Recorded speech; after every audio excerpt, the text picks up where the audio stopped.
Hello students, welcome to my channel. I'm your mentor Rosie Kaur and today I will make sure that you understand today's topic to the core. जी हाँ, आज भी मैं आपके लिए बहुत ही interesting, बहुत ही important नया चैप्टर लेके आई हूँ, पॉलिनोमियल्स, क्लास 9 का पॉलिनोमियल्स। और आज का जो हमारा टॉपिक रहेगा that will be polynomials in one variable, जो कि आपकी एक्सरसाइज 2.1 का पहला क्वेश्चन है। You have to identify the polynomials in one variable. लेकिन उससे पहले पॉलिनोमियल्स क्या होते हैं, वेरिएबल क्या है, फिर वन वेरिएबल कैसे आइडेंटिफाई करेंगे, इस सब के लिए पहले उसकी थोड़ी सी बेसिक नॉलेज ले लेते हैं। उसके बाद आप इजीली अपना क्वेश्चन नंबर 1 अटेम्प्ट कर पाओगे। तो चलो स्टार्ट करते हैं। यस, तो इस टॉपिक को अच्छे से समझाने के लिए मैंने 3 पॉइंट्स बना दिए हैं। Number 1, a polynomial is an algebraic expression. Algebraic मतलब मैथमेटिकल एक्सप्रेशन। एल्जेब्रा में जो ज़्यादा यूज़ होता है, एल्जेब्रा ज़्यादातर नंबर्स होते हैं, प्लस माइनस के साइंस होते हैं और अदर एप्लीकेशंस होती हैं। तो एक ऐसा एक्सप्रेशन जो एल्जेब्रिक है, जो मैथमेटिकल है, कंसिस्टिंग ऑफ एटलीस्ट वन और मोर टर्म्स। तो अब टर्म्स क्या होती हैं इसके बारे में मैंने सेकंड पॉइंट में समझाया है। जस्ट एग्जांपल के तौर पे मैंने 3 पॉलिनोमियल्स दी हैं जो अलग अलग टर्म्स कंसिस्ट कर रही हैं। लाइक ये जो पहली पॉलिनोमियल है 2x, it is consisting of 1 term. ये जो सेकंड पॉलिनोमियल है कंसिस्टिंग ऑफ 2 टर्म्स, इसमें 2 टर्म्स हैं, इसमें 3 टर्म्स हैं, 4x² + 7y - 2। अब टर्म्स क्या होती हैं, टर्म्स कैसे हम देखते हैं कि 1 टर्म है या 2 टर्म्स हैं, राइट। तो सेकेंड पॉइंट में यही चीज मैंने एक्सप्लेन करी है। द टर्म्स में consist of a constant number. Constant number means जहां उसके साथ कोई ऐसा अल्फाबेट नहीं है। अल्फाबेट को क्या कहते हैं वो मैंने थर्ड पॉइंट में आपको बताया है, वेरिएबल। बट उस एक्सप्रेशन में उस नंबर के साथ कोई XYZ नहीं लगा हुआ। तो यहाँ पे आप देख सकते हो जैसे -2 अकेला है, तो ये एक कांस्टेंट टर्म है, राइट। तो द टर्म्स में consist of a constant number, like यहाँ पे -2 है, यहाँ पे +1 है। तो फॉर एग्जाम्पल में यही सेम हम लिख सकते हैं, 1 हो सकता है, -2 हो सकता है, ये कांस्टेंट नंबर्स हैं। और coefficient multiplied by a variable. तो कोएफिशिएंट भी एक नंबर ही होता है। आपको ये याद रखना है कि कोएफिशिएंट भी एक नंबर है, लेकिन वो वेरिएबल के साथ मल्टीप्लाई होके शो होता है एज अ टर्म। तो यहाँ पे जैसे 2x, अब 2x का मतलब 2 और x की मल्टीप्लिकेशन है, तो x वेरिएबल है तो 2 उसका कोएफिशिएंट है, राइट। तो ये इस तरह की ये बेसिक्स आपको पता होने चाहिए पॉलिनोमियल्स के। वेरी इंपॉर्टेंट, 1 मार्क में इस तरह के क्वेश्चंस आ जाते हैं। जो भी 1 मार्क में, ऑब्जेक्टिव टाइप में, MCQ टाइप्स में जो भी आने के पॉसिबिलिटीज हैं क्वेश्चंस की, वो सारी की सारी मैं आपको इस चैप्टर में करवाऊंगी। तो अभी के लिए आप बस ये समझ लो कि वेरिएबल के साथ कोई नंबर अगर मल्टीप्लाई होके शो हो रहा है तो that is the coefficient of the variable. तो इसी तरह से कोएफिशिएंट और वेरिएबल हो सकता है या कांस्टेंट नंबर हो सकता है। किसी भी पॉलिनोमियल में जो टर्म्स हैं उनसे बना होता है। और वो जो टर्म्स होती हैं, जैसे 2x एक ही टर्म है, तो ये पॉलिनोमियल एक ही टर्म की है। तो फिर कैसे पता चलता है कि कोई पॉलिनोमियल एक टर्म की है, कोई पॉलिनोमियल 2 टर्म्स की है? Because the terms are separated by positive और नेगेटिव साइन। प्लस और माइनस के साथ हर टर्म सेपरेट होती है। जिस एल्जेब्रिक एक्सप्रेशन में प्लस या माइनस का साइन आता है तो वहां से टर्म अलग हो जाती है। जैसे यहाँ पे 3x, बीच में कोई साइन नहीं है तो ये पूरी की पूरी एक टर्म है। अब प्लस आ गया तो टर्म अलग हो गई, यानी कि अब नेक्स्ट टर्म स्टार्ट हो गई। प्लस के बाद 1 आ गया तो 1 जो है ये सेकंड टर्म है, राइट। इसी तरह से 4x² एक टर्म हो गई, प्लस के बाद 7y आ गया, वो दूसरी टर्म हो गई, फिर -2 आ गया, वो तीसरी टर्म हो गई, राइट।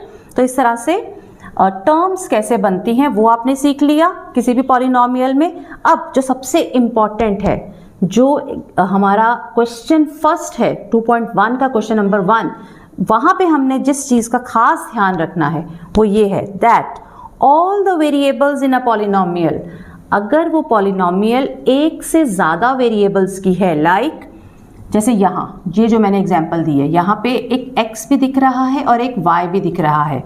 जब नंबर्स के अलावा कोई अल्फ़ाबेट्स आ जाते हैं तो उस एक्सप्रेशन में वो वेरिएबल्स कहलाते हैं।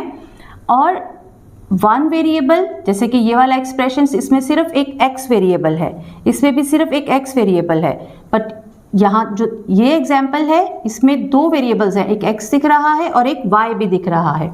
तो इस तरह से जो जितने भी वेरिएबल्स हैं, एक से ज़्यादा वेरिएबल्स हो सकते हैं एक पॉलिनोमियल में, बट उनकी पावर को लेके एक खास चीज़ का हमने ध्यान रखना है। अगर वो पॉलिनोमियल है तो वेरिएबल्स की पावर हमेशा होल नंबर होगी। तो आपको पता ही है होल नंबर क्या होता है, 0, 1, 2, ना तो उसमें डेसिमल वाले नंबर्स आ सकते हैं और ना ही उसमें फ्रैक्शनल नंबर्स आ सकते हैं, राइट। तो पावर की बात हो रही है यहाँ पे, जैसे यहाँ x, यहाँ पे पावर जो है, अगर हम x की पावर की बात करें तो पावर 1 है, बिकॉज 1 पावर हम शो नहीं करते बट वो है। और यहाँ पे अगर x की बात करें तो पावर 2 है। अगर किसी टर्म को पावर दी हो, जैसे कि मैं एग्जाम्पल के तौर पे आपको बताती हूँ, फॉर एग्जाम्पल अगर किसी टर्म के ऊपर पावर 1/2 दी हुई है तो ये एक्सप्रेशन पॉलिनोमियल नहीं है, बिकॉज अगर पावर 1/2 है तो आपको मैं साथ साथ ये भी एक्सप्लेन कर देती हूँ, इसका मतलब क्या होता है कि x के ऊपर स्क्वायर रूट है, क्योंकि स्क्वायर रूट ही 1/2 पावर बनाता है। तो दोनों ही तरह से ये पॉलिनोमियल्स के कैटेगरी में नहीं आएंगे, right.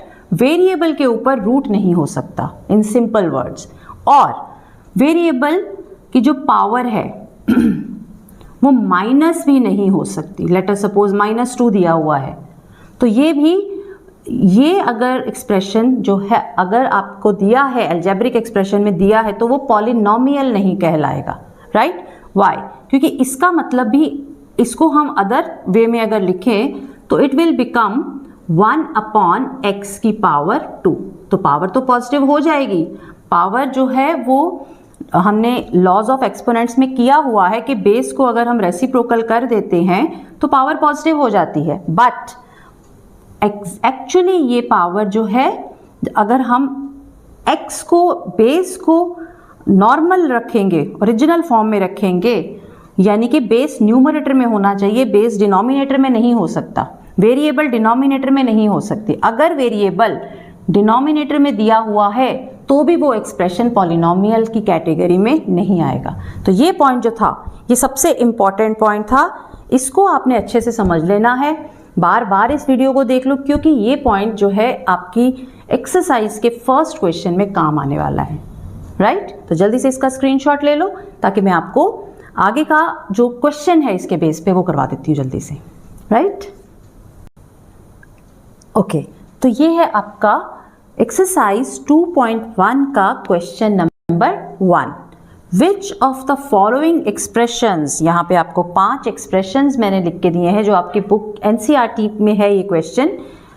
Which of the following expressions are polynomials, एक तो आपको ये बताना है कि इनमें से कौन सी पॉलिनोमियल्स हैं। तो अभी जो हमने पॉलिनोमियल्स की डेफिनेशन की है उसके हिसाब से हम इनको देखेंगे। इन वन वेरिएबल, सिर्फ पॉलिनोमियल ही नहीं होनी चाहिए, वो पॉलिनोमियल इन वन वेरिएबल भी होनी चाहिए, और अगर दोनों चीजें नहीं हैं तो आंसर विल बी नो। अगर पॉलिनोमियल भी है, वन वेरिएबल भी है तो answer is yes, otherwise answer is no. State the reason, reason भी बताना है, राइट। तो वन बाय वन हम सारे पार्ट्स इसके कर लेंगे। तो सबसे पहला जो आपका एक्सप्रेशन है दैट इज 4x² - 3x + 7। तो 3 टर्म्स हैं, माइनस प्लस के बाद टर्म चेंज हो रही है, 3 टर्म्स हैं, और उसके बाद वेरिएबल्स को ध्यान से देखोगे तो x वेरिएबल है, x वेरिएबल है, और कोई भी अल्फ़ाबेट नहीं है। 2 टर्म्स हैं, एक x² वाली टर्म है और एक x वाली टर्म है, बट वेरिएबल एक ही है। तो ये पॉलिनोमियल भी है और वेरिएबल भी एक है। तो इस पर्टिकुलर आंसर, इस पर्टिकुलर पार्ट का आंसर होगा yes, it is a polynomial in one variable. तो आंसर, इसका reason, state the reason. Reason क्या दोगे? x is the only variable in this polynomial. It is a polynomial of x variable only. It is a polynomial of x variable only, right. तो इसी तरह से अगर हम second part को check करते हैं तो 2 टर्म्स हैं, प्लस के बाद सेकेंड टर्म स्टार्ट हो गई, y² प्लस √2। तो पॉलिनोमियल की डेफिनेशन के अकॉर्डिंग वेरिएबल होना चाहिए जो कि y वेरिएबल है, इसमें y के अलावा और कोई अल्फ़ाबेट नहीं है, तो इसका मतलब ये 1 वेरिएबल है, राइट। अब रूट, तो यहाँ पे जो रूट है, ध्यान, मैंने बोला था कि वेरिएबल के ऊपर रूट नहीं होना चाहिए, लेकिन न्यू नंबर के ऊपर हो सकता है, वेरिएबल के ऊपर रूट नहीं होना चाहिए, नंबर के ऊपर हो सकता है। तो उस के अकॉर्डिंग भी ये वाली पॉलिनोमियल भी ये वाला एक्सप्रेशन भी पॉलिनोमियल है, राइट। तो यहाँ भी जो आंसर रहेगा वो यस रहेगा, और सेम रीजन दोगे पॉलिनोमियल ऑफ, बट यहाँ पे x की जगह y आ जाएगा, बाकी सारा सेम रहेगा। It is an expression, it is a polynomial of y variable only, right. Polynomial भी है और वेरिएबल भी एक ही है जो कि y है, राइट। थर्ड पार्ट में आ जाते हैं, 3√t प्लस t√2। अब दो टर्म्स हैं, प्लस के बाद टर्म चेंज हो गई, दोनों टर्म्स में रूट है, लेकिन यहाँ वाला रूट ठीक है क्योंकि नंबर पे है, बट यहाँ वाला रूट जो है ये इस एक्सप्रेशन को पॉलिनोमियल नहीं बना रहा। वाई? बिकॉज वेरिएबल के ऊपर रूट आ गया, राइट। तो वेरिएबल के ऊपर रूट आने का मतलब t की जो पावर है, t का जो एक्सपोनेंट है वो 1/2 है, और हमने क्या किया था कि पावर को एक्सपोनेंट भी कहते हैं, वो होल नंबर होनी चाहिए। तो 1/2 तो होल नंबर नहीं है ना, तो यहाँ जो आंसर बनेगा दैट विल बी नो। और रीजन क्या रहेगा? Power exponent is not a whole number, right. Exponent भी लिख सकते हो, पावर भी लिख सकते हो, अगेन बार बार मैं बता रही हूं कि सेम ही बात है। Exponent of t variable is not a whole number, okay, क्योंकि 1/2 होता है। अगर हम इसको एक्सपोनेंट में कन्वर्ट करेंगे t के रूट को, तो वो 1/2 बन जाएगा। Exponent of t variable is not a whole number, right. तो रीजन भी आपको साथ साथ पता चल गए। अब यहाँ फोर्थ पार्ट की अगर हम बात करें तो फोर्थ पार्ट में अगेन 2 टर्म्स हैं, प्लस के बाद जो है टर्म चेंज हो रहा है, बट ये और वेरिएबल भी एक ही दिखाई दे रहा है, 2 वेरिएबल्स नहीं हैं, बट ये भी पॉलिनोमियल नहीं है। वाई? क्योंकि मैंने आपको थर्ड पॉइंट इससे पहले अभी थर्ड पॉइंट में बताया था कि डिनोमिनेटर में वेरिएबल नहीं हो सकता। अगर डिनोमिनेटर में आ जाता है तो एक्चुअली वो पावर नेगेटिव होती है, जो 1 पावर है इसकी वो एक्चुअल में y-1 है, राइट, न्यूमरेटर में लाने के बाद। तो यहाँ भी जो आंसर है वो नो रहेगा। और रीजन एक्सपोनेंट ऑफ, यहाँ पे y, बस सिर्फ एक यहाँ y आएगा, बाकी सारा सेम आएगा। Exponent of y variable is not a whole number, right. अब यहाँ आ जाते हैं फिफ्थ, x की पावर 10 प्लस y की पावर 3 प्लस t की पावर 50। अब यहाँ पे 3 टर्म्स हैं, प्लस के बाद टर्म चेंज होगी, फिर प्लस के बाद टर्म चेंज हो गई, बट वेरिएबल्स जो हैं x, y, t 3 वेरिएबल्स हैं। ये 1 वेरिएबल का एक्सप्रेशन पॉलिनोमियल है, बट नॉट इन 1 वेरिएबल। तो हमें तो दोनों कंडीशंस चाहिए, पॉलिनोमियल भी होना चाहिए और 1 वेरिएबल भी होना चाहिए, राइट। तो यहाँ जो आंसर आएगा अगेन नो आएगा। Why? Reason it is a polynomial of 3 variables.